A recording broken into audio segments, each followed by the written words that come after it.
Give the structure and the IUPAC names of the product expected from the following reaction, catalytic reduction of butanal. अब butanal, अल का मतलब aldehyde, तो aldehyde है जिसमें 4 carbons हैं, तो कुछ इस तरह का 1 2 3 एंड CHO, क्योंकि एल्डिहाइड का कार्बन भी तो लॉन्गेस्ट चेन में इंक्लूड होगा, तो ये ब्यूटेनल है। आपने इसकी रिएक्शन कराई है कैटालिटिक रिडक्शन। कैटालिटिक रिडक्शन मतलब hydrogen in presence of nickel, ठीक है, at some particular temperature, heat किया होगा ऑफ कोर्स, ठीक है। तो कैटालिटिक रिडक्शन में क्या होता है, जितने भी आपके पाई बॉन्ड्स हैं वो सब सिंगल बॉन्ड्स में कन्वर्ट हो जाते हैं, यही पढ़ा है हमने। कैटालिटिक रिडक्शन में जितने भी पाई बॉन्ड्स होते हैं, जितने भी आपके पाई बॉन्ड हैं, चाहे वो डबल बॉन्ड है चाहे वो ट्रिपल बॉन्ड है, वो सब कन्वर्ट हो जाते हैं सैचुरेटेड कंपाउंड्स मतलब सिंगल बॉन्ड्स के अंदर। अब यहाँ पे ये वाला पार्ट तो पूरा सैचुरेटेड है, एक भी डबल बॉन्ड यहाँ पे नहीं है, कोई भी पाई बॉन्ड नहीं है, लेकिन जब हमने CHO देखते हैं तो वहां पे पाई बॉन्ड होता है। तो बेसिकली होगा क्या, वो पाई बॉन्ड टूट जाएगा और दोनों साइड हाइड्रोजन हाइड्रोजन लग जाएगा। तो फाइनली आपको जो प्रोडक्ट मिलेगा वो ये होगा, डबल बॉन्ड टूट गया, दोनों पे हाइड्रोजन लग गया, एक हाइड्रोजन इसका पहले से था, तो बेसिकली ये CH2 बन गया, ठीक है। तो अल्कोहल बन जाएगा फाइनली। एक हाइड्रोजन तो इसके पास पहले ही था कार्बन के पास, ये वाला, एक हाइड्रोजन और आएगा जब पाई बॉन्ड टूटेगा, एक हाइड्रोजन OH के पास, ऑक्सीजन के पास चला जाएगा और वो OH बना लेगा, ठीक है। कोई डाउट? इसका अगला पार्ट देखते हैं, hydration of propene in presence of dilute sulphuric acid. Propene होता है, देखो प्रोप इन दिया है, कुछ भी नंबर नहीं दिया, मतलब 1 पे डबल बॉन्ड है, तो इसका स्ट्रक्चर कुछ इस तरह से बनेगा।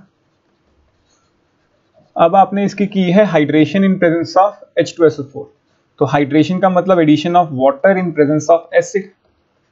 अब ये रिएक्शन में मैंने आपको सिखाया था कि डबल बॉन्ड टूट जाता है, डबल बॉन्ड तोड़ने के बाद आपको ये देखना है कि जो डबल बॉन्ड में से ज्यादा स्टेबल कार्बन कौन है। ये वाला कार्बन 1 डिग्री है, 1 डिग्री क्यों, क्योंकि इस कार्बन से डायरेक्टली एक ही कार्बन लगा है, ठीक है। जबकि ये वाला कार्बन 2 डिग्री है, 2 डिग्री क्यों, क्योंकि इस कार्बन से डायरेक्टली 2 कार्बन लगे हुए, एक ये और एक ये, ठीक है। डबल बॉन्ड जिन 2 कार्बन के बीच बना है, आप उनकी डिग्रीज लिख लो, फिर हमें पता है 2 डिग्रीज मोर स्टेबल,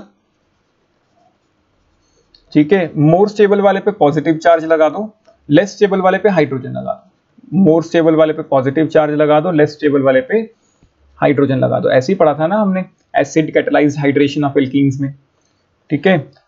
अब रीअरेंजमेंट चेक करो, यहाँ पे कोई रीअरेंजमेंट तो नहीं हो रही। रीअरेंजमेंट कैसे चेक करते हैं, जहां आपका कार्बोकटाइन बन रहा है उसके साथ वाले कार्बन देखो कि क्या उससे ज्यादा स्टेबल है।